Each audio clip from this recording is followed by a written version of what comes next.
mover de la economista Verónica Artola, gerente general del Banco Central del Ecuador. Tiene la palabra, señora economista. Muy buenas tardes con todos, señor presidente de la Asamblea Nacional, señoras y señores asambleístas, muy buenas tardes.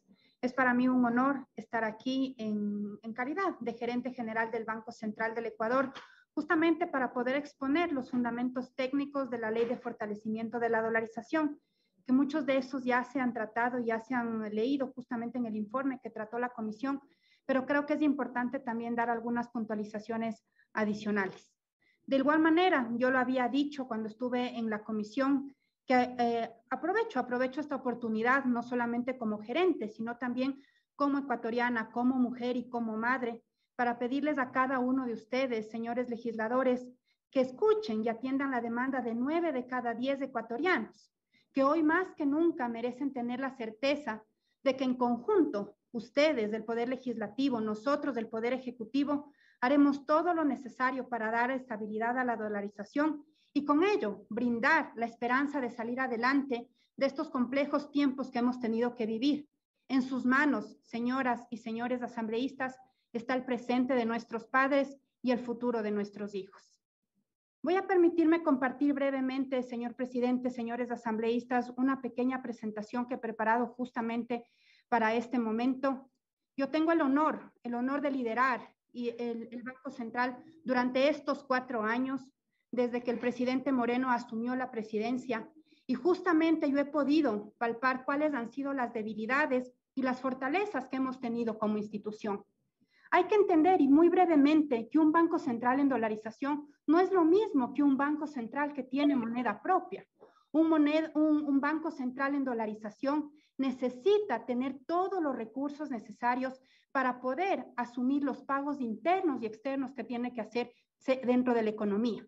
En esa línea, ¿de qué depende la estabilidad de la dolarización? ¿Qué es lo más importante en la dolarización? Es justamente tener un nivel de reservas internacionales fuertes. Si no tenemos un nivel de reservas internacionales fuertes, lamentablemente como Banco Central, como gobierno, como economía, tendríamos un problema. Entre estos, la imposibilidad, por ejemplo, de satisfacer la demanda de dinero en efectivo, lo que podría generar una crisis financiera complicada, o también hacer imposibilidad de giros al exterior, como por ejemplo pagar deuda externa o al pago de importaciones. Y señor presidente, señores asambleístas, no es que queremos meter miedo, no es que estamos diciendo que como pasa esto, entonces hay que aprobar. Lo que estamos diciendo, y como digo, es un tema totalmente técnico, y con la característica del Banco Central técnico es que justamente les estoy mencionando esto. ¿Y cómo funciona el tema de las reservas internacionales? La reserva internacional se nutre cuando tenemos recursos del exterior, como por ejemplo exportaciones, remesas, deuda, inversión, entrada de capitales en general. En estos últimos años, y estoy hablando de los últimos 15 años, el ingreso más fuerte para fortalecer la reserva internacional ha sido la entrada de deuda externa. Es importante ir cambiando eso, pero fortaleciendo justamente el balance del Banco Central, fortaleciendo al Banco Central. ¿Y cómo se va mermando, cómo va disminuyendo la reserva internacional? Cuando hay más importación, cuando hay demanda de efectivo, cuando hacen giros al exterior. Entonces ustedes me dirán, ¿por qué les cuento esto? Porque esta es la variable, como digo, importante para poder mantener adecuadamente la economía, la dolarización. ¿Y cómo se ha comportado estos últimos años este tema? Ya muchos de ustedes me han escuchado, perdón si en algunos casos soy repetitiva, pero creo que es importante poner en este pleno de la Asamblea estos datos. Como ustedes pueden ver, de julio del 2014 a julio del 2017, o mejor dicho, junio del 2017, esta línea tomate que ustedes pueden ver aquí son los desembolsos internos acumulados, es decir, los recursos que dentro de la economía permitieron financiar al sector público no financiero, básicamente el Ministerio de Finanzas. Y aquí hay una curva creciente, que es justamente cuando se empezó a utilizar los recursos del Banco Central para financiar al Ministerio de Economía y Finanzas. A partir de junio del 2017, cuando asumo la gerencia del Banco Central, con decisiones técnicas apoyadas por el presidente de la República, dejamos de hacer este tipo de inversiones. No ha sido por el pedido de un organismo internacional, ha sido por las decisiones técnicas porque sabíamos que era importante mantener este nivel estable y por el contrario, ir recuperando mucho de esas inversiones. Pero ¿qué pasó? ¿Qué pasó con ese tema? Cuando se empezó a hacer tanto inversión doméstica, que es con recursos del Banco Central, de la Reserva Internacional, se prestó a la banca pública, más la inversión en los títulos del Ministerio de Economía y Finanzas, se empezó a deteriorar justamente esta cobertura que ustedes pueden ver aquí de los activos del Banco Central. En diciembre del 2009, aproximadamente se cubría entre un 75 y un 80% y llegamos a tener una cobertura de solamente un 35% en el año 2016. Esto lo que nos hace es tener una debilidad del Banco Central, una debilidad de la dolarización. Yo siempre lo he dicho y lo mantengo. El Banco Central es el custodio de la dolarización, entonces es importante justamente mantener estos recursos de manera adecuada. De manera muy breve, en este gráfico lo que yo les quiero mostrar, señor presidente, señores asambleístas, es cómo está compuesto actualmente los activos del Banco Central. Como yo les decía al inicio de mi comparecencia, la idea es que el Banco Central tenga los suficientes recursos líquidos para tener reservas que puedan justamente cubrir las necesidades de pagos. En el año 2020, a finales del 2020, ustedes pueden ver que hay un montón de colores dentro de los activos del Banco Central. ¿Esto qué quiere decir? Que ya no son solamente activos líquidos, sino que tenemos dentro de la estructura del Banco Central otro tipo de activos, como son la inversión doméstica, los títulos del Ministerio de Economía y Finanzas, las acciones de la banca pública. Entonces, en este gráfico de aquí, o en este cuadro de aquí, mejor dicho, si ustedes ven la comparación de los activos del año 2009 frente al 2021, marzo del 2021, tenemos una composición de activos que, si bien es cierto, es más fuerte para el año 2021 por casi 15,000 millones de dólares, lamentablemente, y digo lamentablemente, tenemos papeles que no son líquidos como Banco Central y que de alguna manera nos podrían impedir salir a poder responder de manera inmediata a cualquier necesidad. Ustedes pueden ver que en el año 2009, en inversión doméstica teníamos 89 millones, en títulos del sector público 0, en acciones de la banca 0 y un fideicomiso de vivienda 0.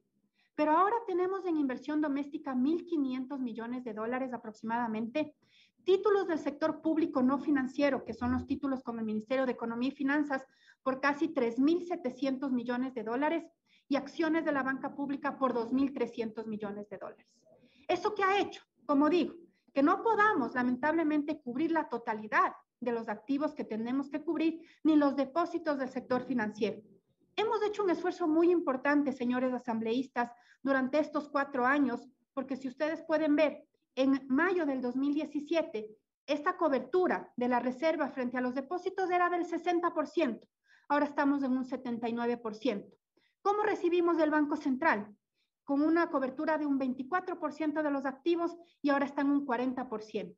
Entonces, creemos que justamente es indispensable poder ir fortaleciendo esto con la toma de decisiones técnicas adecuadas que se puedan hacer en el Banco Central. Y en esa línea, ¿cuáles son las 4 principales aristas que justamente estamos impulsando desde el Ejecutivo en esta ley de fortalecimiento de dolarización, ley de fortalecimiento del Banco Central? Como decía, afianzar la dolarización mediante el fortalecimiento de la institucionalidad del Banco Central, la reconstrucción y el fortalecimiento de la base institucional que rige en materia monetaria a través de un marco jurídico claro, definir claramente cuál va a ser el mandato de la Junta Financiera y cuál va a ser de la Junta Monetaria que va a regir al Banco Central e incrementar gradualmente, por supuesto, la Reserva Internacional hasta respaldar la totalidad de los depósitos. Señores asambleístas, no estamos hablando de los depósitos para querer cubrir a un banco o a una cooperativa. Es de los ciudadanos que tienen esos depósitos indirectamente en el Banco Central. Y ya lo vamos a ver brevemente más adelante. Entonces, ¿cuáles son estos 4 ejes que estamos persiguiendo? Que el Banco Central pueda nuevamente instrumentar la política monetaria, el ser el rol de tercero confiable, que lamentablemente durante algunos años se perdió porque el área de investigación del Banco Central se eliminó y creemos que es indispensable que lo vuelva a hacer mediante normativa. si bien lo hemos hecho durante estos 4 años, es indispensable que esté bajo una normativa legal establecido eso, custodio de la Reserva Internacional y la gestión del sistema central de pagos, que es un tema muy importante que lo manejamos como Banco Central y que es totalmente falso que queramos dar que se maneje desde el sector privado. En esa línea, ¿qué es lo que estamos pensando y creemos que es lo más óptimo? No por un invento del Banco Central o del Ejecutivo, sino que es las mejores prácticas internacionales a nivel mundial.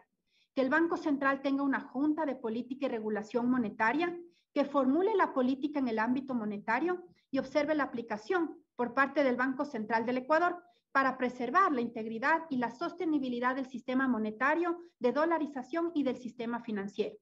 Y por otra parte, tener esta junta de regulación financiera que se encargue de todos los temas financieros, de valores, seguros y servicios de atención integral de salud prepagada. Entonces, aquí lo importante es que todo lo monetario se maneje en la junta monetaria y los temas de valores, seguros y el tema financiero en la junta financiera. Entonces, en esa línea, ¿cómo vemos esta autonomía? Que tiene 3 pilares indispensables: la funcional, la técnica y la financiera. Entonces, dentro de la técnica es lo que estamos pensando este órgano de gobierno especializado, que ya en el informe que se leyó hace un momento establecía con 5 miembros, 2 a tiempo completo, 3 a tiempo parcial, esto con el objetivo de hacer un tipo de revisión y contrarrevisión de las decisiones y tomas de las decisiones que se tomen en el Banco Central. Esta autonomía técnica también lo que buscaría es la determinación de la política monetaria de manera independiente. Señores asambleístas, yo considero, y de acuerdo a algunos textos también, que el Banco Central del Ecuador, a pesar de estar en dolarización, sí puede hacer política monetaria activa, pero de una manera responsable, viendo cuáles son los instrumentos y hasta dónde nos da los montos, hasta dónde realmente se puede hacer sin que eso afecte justamente la estabilidad de la dolarización. En este momento todavía tenemos más de 6.500 millones de dólares que el Ministerio de Finanzas tiene que pagar al Banco Central. Entonces, por lo tanto, mientras esos recursos no puedan ser recuperados y puestos en el Banco Central, difícilmente se puede hacer una política monetaria activa en grandes magnitudes. Pero de todas maneras, con un directorio y una toma de decisiones independientes, se puede ver los instrumentos para hacer eso. Y obviamente lo que se busca es que las decisiones que se tomen respondan exclusivamente a motivaciones técnicas. Por otra parte, tenemos la autonomía funcional, que lo que busca es que la política de las operaciones del Banco Central se definan en el Banco Central, la política de inversiones de la Reserva Internacional también, y el estatuto del Banco Central se define. Para decirles, y yo como les mencionaba, yo orgullosamente estoy al frente del banco 4 años y lamentablemente, presencialmente, antes incluso de la pandemia, nos pudimos reunir 3 veces nada más en la Junta, porque había algunas limitantes, algunas otras prioridades. Por eso es indispensable que las operaciones del Banco Central la defina esta Junta Monetaria, vea cuáles son las necesidades que se tienen dentro del Banco Central y de esa manera, como digo, precautelar la dolarización que el 9 de cada 10 ecuatorianos la queremos. Y la autonomía financiera, el tercer eje, lo que estamos proponiendo es que la Junta apruebe el presupuesto del Banco Central, apruebe las políticas contables y establezca las reservas generales y especiales que tenemos que institución, transparentar cuáles son también las utilidades que nosotros tenemos de acuerdo a las normas contables internacionales, la capitalización del Banco Central, señores asambleístas, en este momento el Banco Central necesita ser capitalizado también y por supuesto la prohibición expresa también de financiar al gobierno y al sector público para realizar cualquier actividad fiscal o cuasi fiscal, como digo, mientras no recuperemos adecuadamente todavía los recursos que tenemos. Y dentro de eso, uno de los artículos más importantes es justamente la regla de respaldo. La regla de respaldo, lo que estamos buscando es que en el primer sistema del Banco Central, $1 de los depósitos que tiene el Banco Central sean cubiertos con $1 de reserva líquida que tenemos en la institución. Como les mostraba en los primeros cuadros, actualmente aproximadamente el 60% de los activos del Banco Central son no líquidos. Entonces necesitamos nuevamente recuperar. Por eso en el primer sistema lo que se quiere es que lo más líquido, que son los depósitos de los ciudadanos en los bancos, mutualistas, cooperativas, bancos públicos, los títulos de Banco Central, y las especies monetarias en circulación estén respaldadas al 100%. El segundo sistema son activos un poco menos líquidos que tenemos en el Banco Central, que son recursos de la CFN y del BIES. El tercer sistema son básicamente los depósitos del sector público no financiero, y en el cuarto sistema tenemos el estado de resultados del Banco Central. Entonces, para nosotros la prioridad es nuevamente precautelar que justamente estos recursos sean de los depositantes, sean cubiertos al 100%. Esto no lo vamos a poder hacer de la noche a la mañana. Hay una transitoria dentro de la reforma que estamos proponiendo para que en el año 2035 ya esté cubierto todo y al año 2026 el primer sistema. Justamente porque en esos años es donde tenemos todas las tablas de amortización, todos los pagos, hecho el cronograma con el Ministerio de Economía y Finanzas para que nos pueda justamente volver a pagar esos recursos. Y con esta, la última lámina, para no extenderme, señor presidente, señores asambleístas, el tema de responsabilidad y transparencia. Lamentablemente se ha hablado mucho de que con esta ley lo que se quiere es que el Banco Central ya no tenga control, que el Banco Central pueda hacer cualquier cosa sin ninguna autoridad que la revise. Totalmente falso. Incluso estamos nosotros poniendo algunos otros informes que actualmente no se hacen para conocimiento de la propia Asamblea, de la Presidencia de la República, de la ciudadanía. Actualmente, para darles un ejemplo, los balances del Banco Central, por ejemplo, tienen una prohibición en el código actual de que sean publicados. Las notas de los auditores están con reserva. Eso no puede ser reservado. Lo que estamos diciendo es que eso tiene que ser publicado y que justamente, si todo es transparente, que se pueda revisar. La Contraloría General del Estado seguirá también auditando los procesos en el Banco Central, el manejo de las reservas y, por supuesto, el uso de los recursos públicos. La Superintendencia de Bancos también tendrá competencia en revisar todas aquellas actividades de índole bancaria que tenga que ser revisada dentro del Banco Central. Entonces, con esto para decirles, señor presidente, señores asambleístas, que nuestro objetivo como ejecutivo es también tener un Banco Central más sólido, más transparente, más responsable. Y para finalizar, señor presidente, señores asambleístas, como les digo, esto no es una reforma solamente para una institución. Esta es una reforma que necesita el país. Nosotros como gobierno hemos venido insistiendo, el presidente de la República lo ha dicho, hasta que se acabe nuestro mandato el 24 de mayo, seguiremos insistiendo que esta ley es indispensable para precautelar la dolarización, para precautelar la estabilidad que nos ha dado este sistema monetario en la economía. Y para eso tener un Banco Central sólido, fuerte, es indispensable. Muchísimas gracias, señor presidente, señores asambleístas.